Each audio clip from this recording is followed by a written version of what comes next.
Вітаю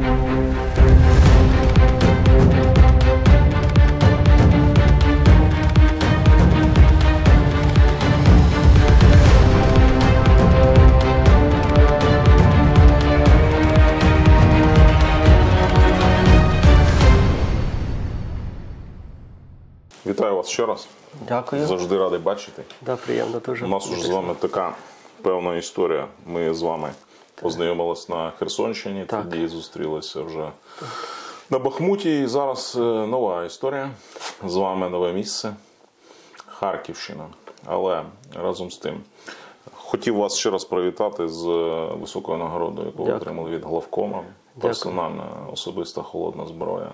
Дякую. Вагомий внесок і вас, і вашого підрозділу. Дякую. Що найважливішого виконали ви і ваші побратими під Бахмутом, там, де ви стояли? Яка була найбільша звитяга в цих дуже важких боях? Саме головне, я скажу, що хлопці, якщо подивитися по карті Deep State, якою після того зміг проконтролювати, то ми свій участок на Красна Гора витримали без змін. Хлопці в такій кількості, які нас було. Якби ворог знав, скільки нас там було, то може і ми б не втримали б, трошки б він напрягся. Просто він цього не знав, і хлопці такими силами втримали такий участок. І думаю, що це дуже велика заслуга цих хлопців. Вони, просто герої ці хлопці, які це все витримали, скажімо так. Батальйон «Залізні вовки», тоді я якраз був свідком, взяв полоненого вагнерівця. Що ви можете сказати про тактику саме цих найманців-вагнерівців? Наскільки важко було боротися саме з ними? Це наскільки важко боротися, як в фільмах зомбі показують, пхнуть навали зомбі. Оце те саме, що хлопців перегрівається зброя. Можна сказати, треба в розрахунок автомата додавати одну людину, яка просто буде забивати набої і давати можливість стріляти. Тобто в такому плані дуже багато, коли велика кількість людей на тебе пхне, це трошки складно. Це трошки складно. Просто фізично уніштожати їх, скажімо так. При допомозі артилерії, трошки міномет, наші мінометчики працювали дуже гарно, дуже молодці. Молодці, скажімо так. І тому якось так справлялися. Але велика кількість людей, це проблема, як виявилося. Так що так, і артилерія проблема, велика кількість людей – це теж велика проблема. Скільки приблизно Вагнер на день міг здійснити атак на ваші позиції? Він без графіку, скажімо так, якщо мені здавалося, якщо наші хлопці, я повторюся, артилерісти, наносять вогневе ураження при допомозі дронів, вичисляли і знищували цю живу силу або неживу силу противника, то противник мусив займатися своїми 200-ми, я так розумію, 300-ми, рішати ці проблеми по знищенню своїх. І в них не було часу йти на нас. Він трошки займався іншими справами. Якщо в нього не було цього, то він міг не по графіку, а коли йому вздумається рано, в обід, ввечері, без різниці, пустити людей, і люди просто, не людей, а звірей, скажімо так, пустити точніше своїх на нас, і ми мусили вже відбуватися. Саме складніше було це вночі. Вночі дуже близький контакт. Скільки метрів? В мене була розмова особиста з ними, коли я мусив з'ясувати, це чи наше, чи не наше. То ви з ними розмовляли? Я особисто розмовляв з вагнерівцями? Так. Коли я розмовляв, у мене був контакт 3 метри, 4 метри. У мене був прямий контакт. А скільки їх було, коли ви з ними спілкувалися? Я можу сказати, що особисто зупинитися на цьому. Це для мене був перший бій в житті, стрілковий бій. І для багатьох наших хлопців теж був бій стрілковий. Ночі спрацювали напередодні.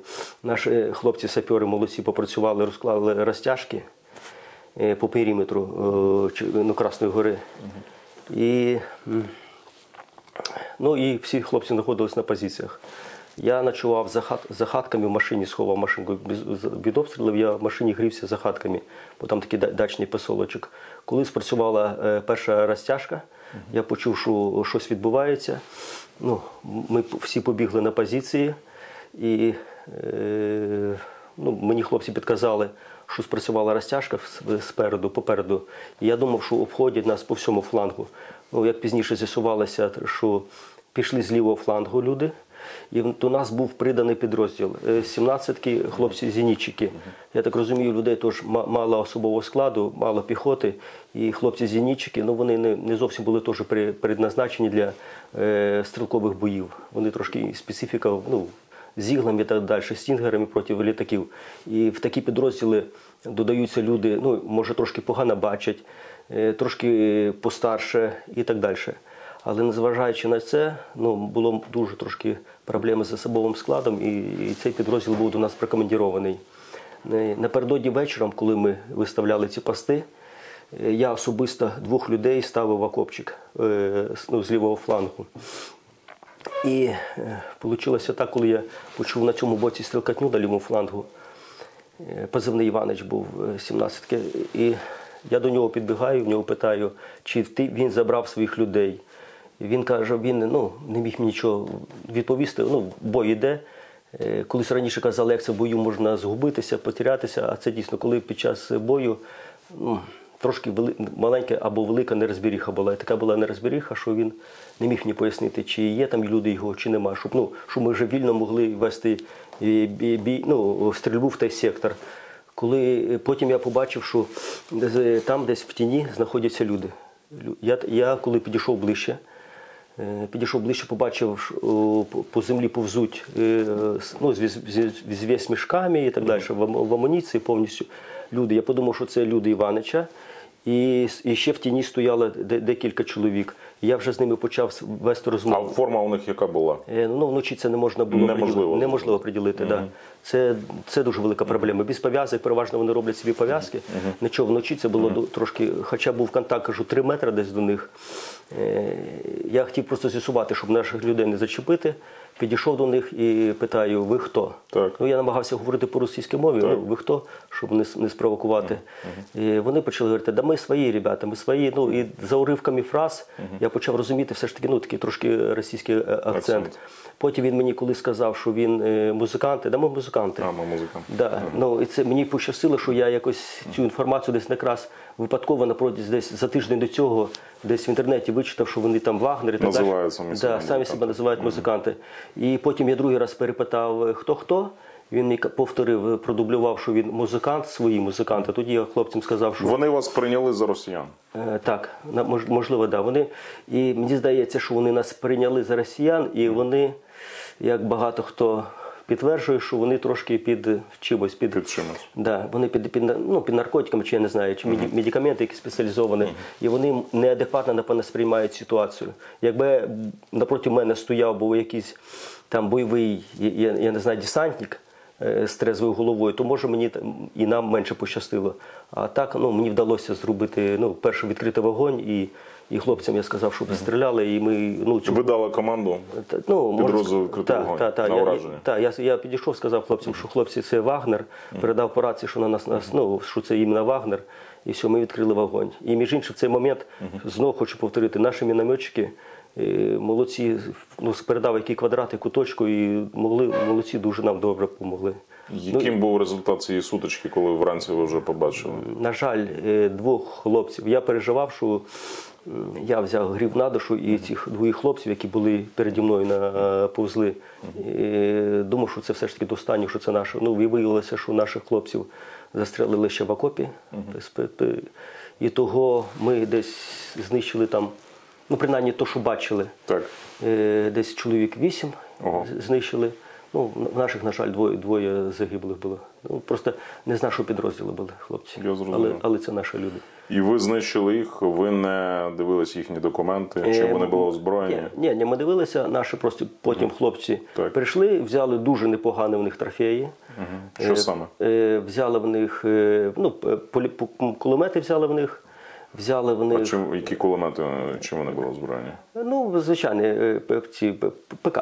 Зрозумів. 2 кулемети взяли. Між іншим, ситуація, як потім з'ясувалася, в нас дуже була така. Вона була така от. Да, бо вже хитка. Да, бо ми ті хлопці, які знаходилися в будиночку, з якого відстрілилися, вже був взведений гранатомет просто стояв, як мені хлопці потім пізніше Вагнеров. Да, Вагнеров. Вони вже тримали на готові гранатомет, просто він вже був зведений і на запобіжнику стояв. А у них гранатомети були які? Джмелі чи РПГшки? РПГ. Так, звичайні РПГ. Ну, от багато інформації, що вони ледве не кожен з них тягнуть з собою РПГ. Скільки у них було гранатометів, не пам'ятаєте, у цієї групи? Я не пам'ятаю. Ну, група була хоч така маленька, але вона була... Напакована. На групу 2 кулемета було, РПГ було, ну і я вже не кажу, що стрілкова зброя. І РПГ, причому було з прицілом ночного бачення. Ого. Якби це, я кажу, в інших руках, не в руках цих зеків було, а в руках якихось таких більш професійніших, да, то було б набагато гірше, скажімо так. Ну, ви герої. Ну, хлопці герої. Ви врятували. Ні, ну ви врятували. Ви дуже чітко в критичній стресовій ситуації ви визначили, що це саме Вагнера, і вчасно віддали команду. Може бути так, але хлопці, ці всі, хто був, молодці. Молодці хлопці. У нас був один поранений, його теж наш бойовий медик Сергій витягнув, незважаючи на таку складну ситуацію. Прям під кулями пішов, витягнув. Ну, я вважаю, це мужність. Ну, ви знаєте, це героїчно. Да. Насправді, ця історія, вона одна з багатьох, але вона показує, наскільки ви були підготовлені. От бачите, в критичний момент ви врятували своїх солдатів. І хлопці, між іншим, теж нормально відреагували. І молодці, спрацювали дуже добре. Скажу, незважаючи, що кажу, у нас були і люди похилого віку, і люди хворі. Люди, між іншим, на той час були дуже багато хворих в нас. Ну, я забіжу вперед, що багато людей з температурою. Морози були. Да, що в звичайному житті така людина лежить в ліжку, не встає, спить, там, п'є компоти і так далі, і їй тяжко в ліжку лежати. А тут вести бойові дії – це просто сверхгероїзм. Коли мене, я не знаю, коли комбат питали і начальник штабу питав, кого подавати на нагороди, мені здається, всі, хто був там відсидіти один день. Якщо хтось хоче, хай попробує викопати собі окопчик, піти в полі, лягти і сутки в 20-градусний мороз, ну просто пролежати. Я не кажу, що просто стріляти або дивитися, щоб на тебе хтось іде, просто пролежати в цьому окопчику. І тоді він скаже, чи це герой, чи це не герой. Отаке от я хочу сказати.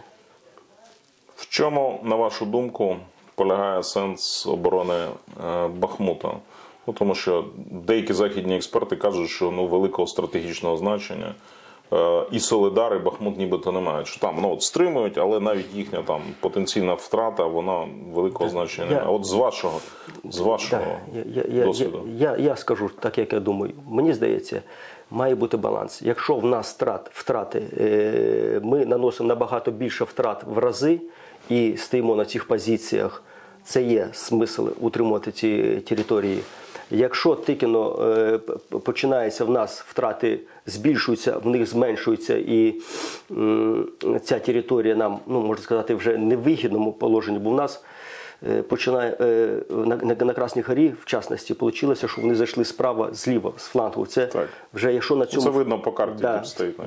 Це видно по карті. Якщо ми цей участок могли б обороняти по прямій лінії, наприклад, там 50 чоловік, а нам заходять справа і зліва, і ми змушені його збільшувати на 150, 50, 50, 50, то для нас це трошки невигідно. І мені здається, ці позиції треба залишати, відходити, вирівнювати лінію фронту і далі наносити вогневе ураження.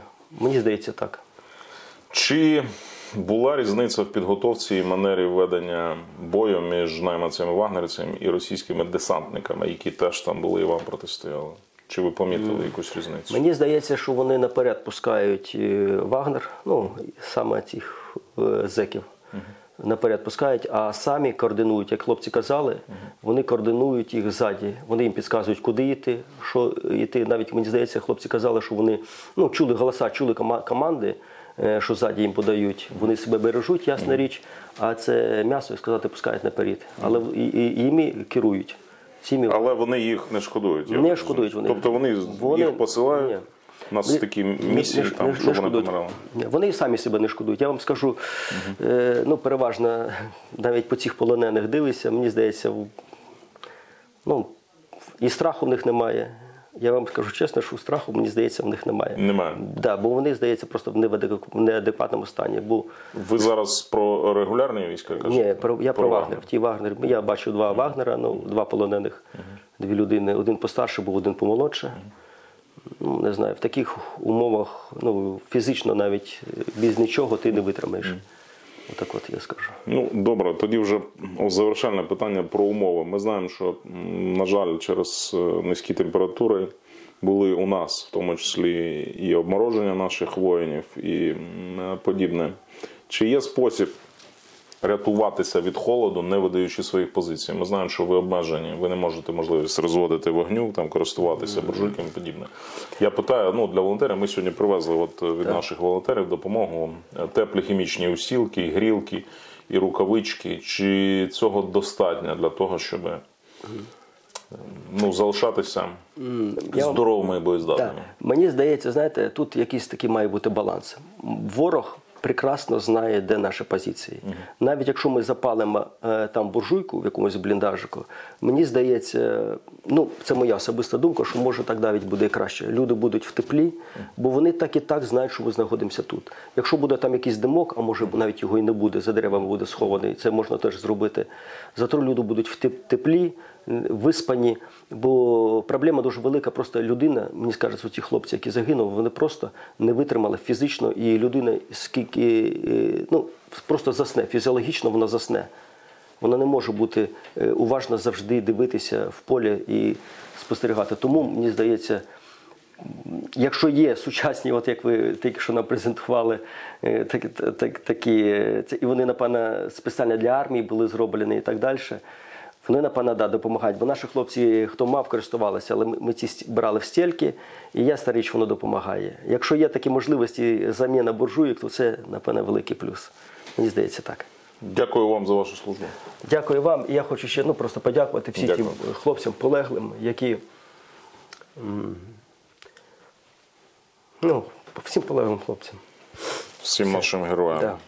Слава. І ми маємо їх завжди пам'ятати. Так, обов'язково. Дякую. Дякую.